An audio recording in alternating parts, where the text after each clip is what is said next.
The stage lights dimmed.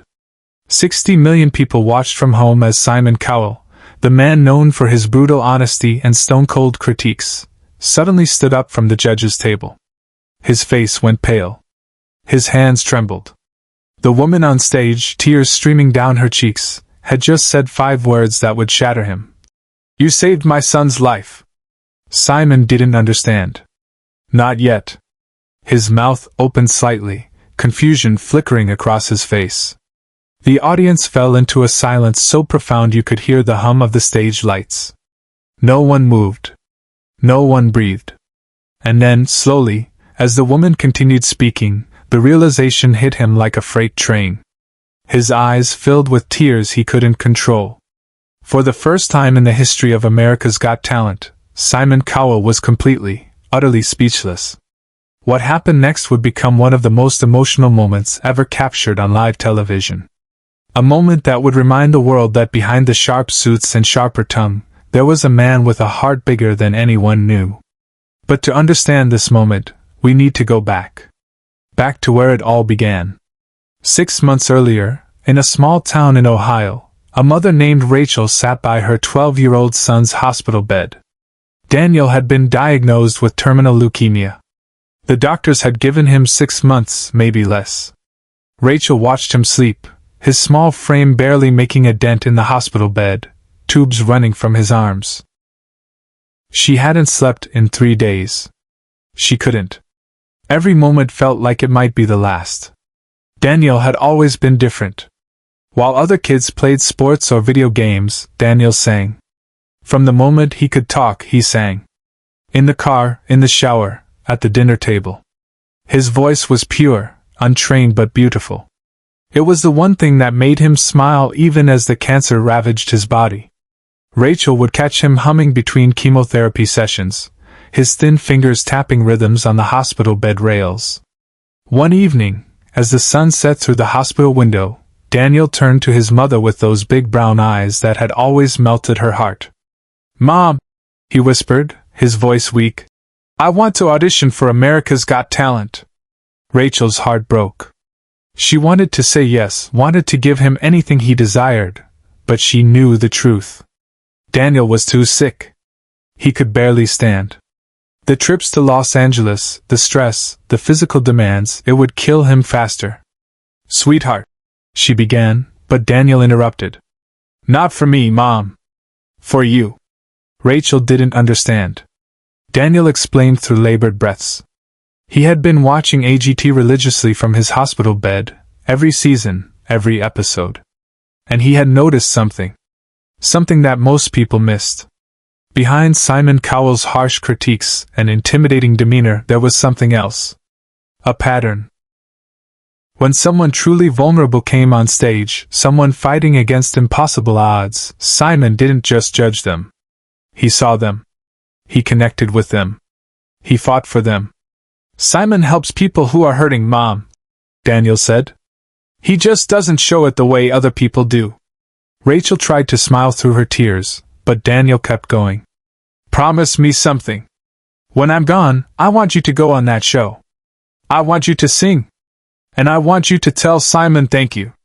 Rachel started to protest, but Daniel's grip on her hand tightened with surprising strength. "Promise me, Mom. Please." What Daniel knew, what he had seen in those countless hours of watching the show from his hospital bed, would soon change everything. 3 months later, Daniel passed away. Rachel held his hand as he took his last breath, singing softly to him the lullaby she had sung since he was a baby. The funeral was small. Daniel hadn't lived long enough to make many friends outside the hospital. But his room had been filled with drawings, all of the same thing, the America's Got Talent stage, golden lights, and a stick figure that Rachel knew was meant to be her. For weeks, Rachel couldn't function. She moved through life like a ghost. Her sister stayed with her, forcing her to eat, to shower, to keep living even though Rachel didn't want to. One morning, her sister found her in Daniel's room, holding one of his drawings. "You have to do it," her sister said quietly. "You made him a promise." The AGT application sat on Rachel's desk for another month before she finally filled it out. Her hands shook as she wrote Daniel's story, as she uploaded a video of herself singing the song Daniel had loved most, the one she had sung to him that last night. She didn't expect to hear back. She didn't even know if she wanted to. But 2 weeks later, her phone rang. The producers wanted her to audition. They had read Daniel's story. They had heard her voice. But more than that, they had seen something in her video that made them stop. In the background, barely visible, was Daniel's wall of drawings. The AGT stage. The lights. The dream he'd had for his mother. "We'd be honored to have you," the producer said. The day of the audition, Rachel almost didn't go. She sat in her car in the parking lot of the venue for an hour, gripping the steering wheel, Daniel's favorite drawing in her lap. She had folded it carefully and tucked it into her jacket pocket. It felt like carrying a piece of him with her. Finally, she got out of the car and walked toward the entrance, her legs moving on autopilot. Backstage was chaos. Dancers warming up, singers doing vocal exercises, magicians practicing tricks. Rachel sat in a corner, silent, clutching her son's drawing.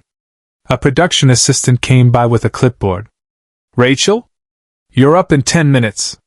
Are you ready?" Rachel nodded, though she wasn't sure she'd ever be ready.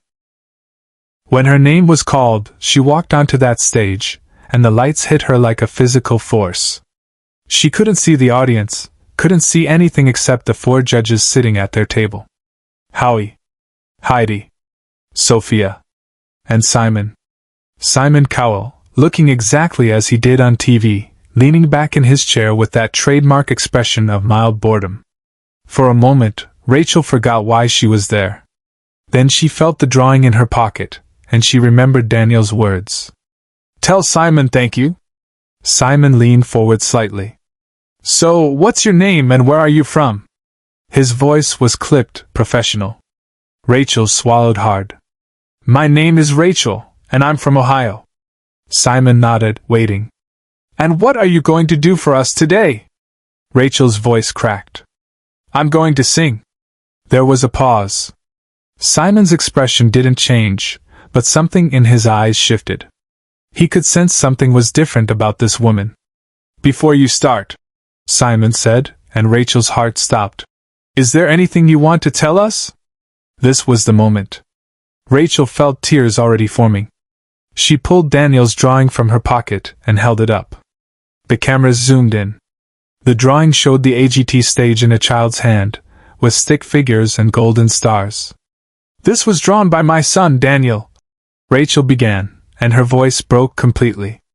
But what she said next would stop Simon Cowell's heart. "Daniel died 3 months ago. He was 12. He had leukemia." The audience gasped. Heidi's hand went to her mouth. Howie looked down. Sophia's eyes filled with tears. But Simon didn't move. He sat perfectly still, his face unreadable, though his jaw had tightened. Rachel continued, her words tumbling out now. "Daniel spent the last year of his life in a hospital bed. And every single night he watched this show. He watched you, all of you, but especially you, Simon." Simon's expression flickered. Just barely, but Rachel saw it. "Daniel made me promise him something," Rachel said, her voice steadying with purpose. "He made me promise that I would come here and sing for him. But more than that, he made me promise I would tell you something, Simon." The entire theater was holding its breath. Simon leaned forward, and for the first time, Rachel saw his walls beginning to crack. "What did he want you to tell me?" Simon asked, and his voice was softer than Rachel had ever heard it on the show. Rachel took a deep breath. "He wanted me to thank you. Because you saved his life." Simon's face went white.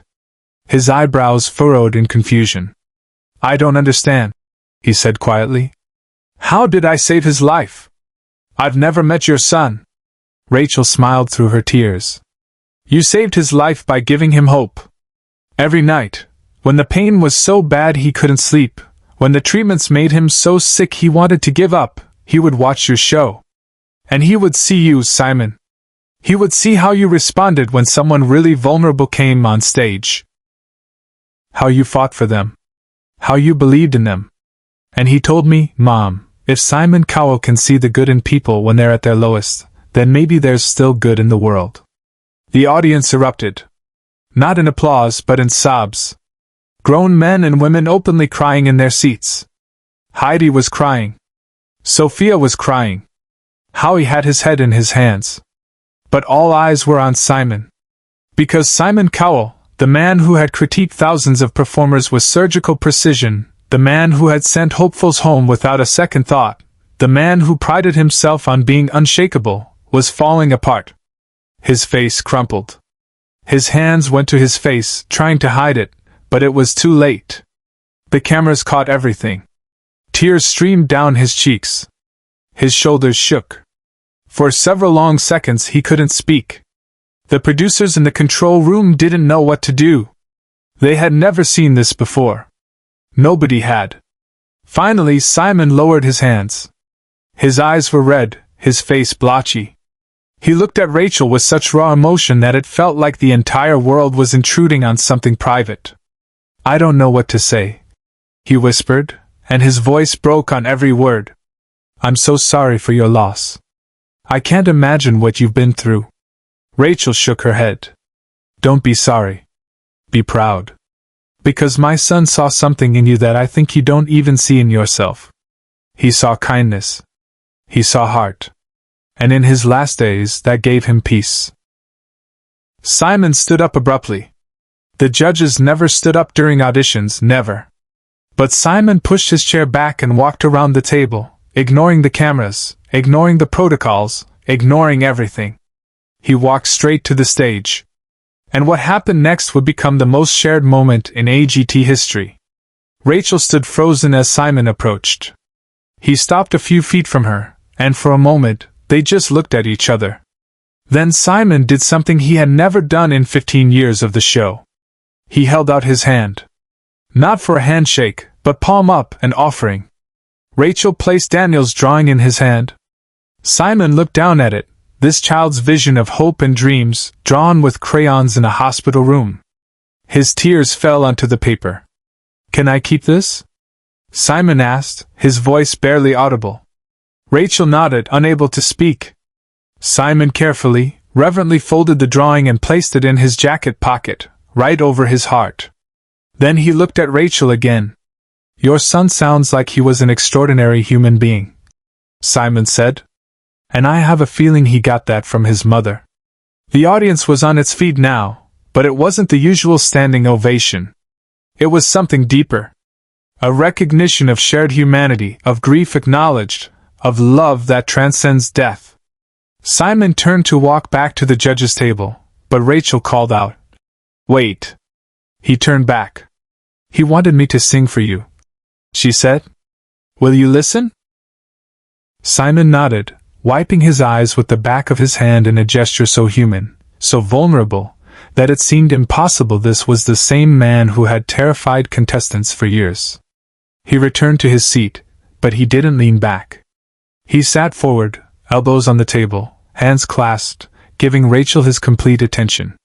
The music started. Rachel closed her eyes and began to sing. The song was Somewhere Over the Rainbow, the song she had sung to Daniel every night in the hospital. But Rachel's version was different. It was raw, imperfect in all the ways that made it perfect. Her voice cracked with emotion, wavered with grief, but underneath it all was a strength that only comes from surviving the unsurvivable. She sang every note for Daniel. Every word was a prayer, a goodbye, a thank you. When she finished, there was no sound. Not for a long moment. Then Simon spoke, and his voice was still thick with emotion. Rachel, he began, then stopped. He took a breath. Started again. That was one of the most courageous things I have ever witnessed on this stage. Your son would be so proud of you. I'm proud of you. And I promise you, I will keep this drawing with me always. As a reminder of why we do this show. As a reminder of the lives we touch without even knowing it. He reached for his buzzer. But not the red buzzer. The golden one. The golden buzzer, reserved for only the most special acts. This is for Daniel, Simon said, and he pressed it. Golden confetti exploded from the ceiling. The music soared. The audience went wild. But Rachel and Simon just looked at each other across the stage, connected by grief, by gratitude, by the invisible thread of a 12-year-old boy who had seen the best in someone when the world only saw the worst. Subscribe and leave a comment, because what happened after the cameras stopped rolling will absolutely break your heart. Backstage, after the confetti had settled and the audience had gone home, Simon found Rachel sitting alone. He still had Daniel's drawing in his pocket. Without a word, he sat down beside her. They didn't speak for a long time. Finally, Simon said quietly, "I'll never forget him. Or you." Rachel smiled through fresh tears. "He knew you wouldn't." From that day forward, Simon Cowell carried that drawing with him to every taping, every audition, every show. It became his reminder that sometimes the harshest critics have the softest hearts, and that a 12-year-old boy from Ohio had seen the truth that millions had missed. Behind the brutal honesty was someone who cared more deeply than he ever let on. Daniel's legacy wasn't just a golden buzzer. It was a change in the man who gave it. And every time Simon sat at that judge's table, he remembered the boy who had watched from a hospital bed, believing that even the toughest exteriors could hide the gentlest souls. Share and subscribe, so this story will never be forgotten. Because some moments don't just change a show. They change a life.